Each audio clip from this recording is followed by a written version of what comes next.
నేను మీ శ్రీనివాస్ చౌహాన్ అడ్వకేట్.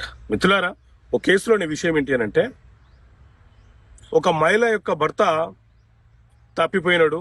దాదాపు 8-9 సంవత్సరాల కాలం గడిచిపోయింది. ఆయన పేరు మీద ఉన్నటువంటి ఆస్తి ఉంది. ఆ ఆస్తి భార్య తన పేరు మీద రిజిస్ట్రేషన్ చేసుకొని ఆ ప్రాపర్టీని అమ్మి తన బిడ్డల వివాహం చేయాలనుకుంటుంది. మరి తప్పిపోయిన వ్యక్తి పేరు మీద ఉన్న ఆస్తిని ఏ రకంగా రిజిస్ట్రేషన్ చేసుకోవాలి, లీగల్ గా ఉండే నెక్స్ట్ ప్రాసెస్ ఏంటి అని అంటే, మిత్రులారా, ఎప్పుడైనా సరే ఎవరైనా ఒక వ్యక్తి తప్పిపోతే చట్టబద్ధంగా చట్ట ప్రకారంగా మనం ముందు చేయాల్సింది ఏంటి అని అంటే, మిస్సింగ్ ఆఫ్ ద పర్సన్ కింద పోలీస్ స్టేషన్ లో కంప్లైంట్ ఇవ్వాలి, ఎఫ్ఐఆర్ నమోదు చేయించాలి.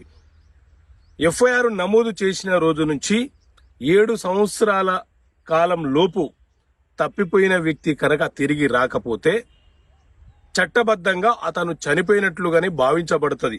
కాబట్టి దాన్నే సివిల్ డెత్ అని అంటాము. అలా ఎఫ్ఐఆర్ చేయించిన తర్వాత న్యాయస్థానములో సివిల్ డెత్ కోసము కేసు ఫైల్ చేసి సివిల్ డెత్ డిక్లేర్ అయినట్టు న్యాయస్థానం ద్వారా డిక్లరేషన్ తీసుకొని ఆ తర్వాత ఆ ఆర్డర్ కాపీని ఆధారంగా చేసుకుని అతని పేరు మీద ఉన్నటువంటి ప్రాపర్టీని లీగల్ ఎయిర్ ఎవరైతే ఉన్నారో వాళ్ళు రిజిస్ట్రేషన్ చేసుకోవాలి.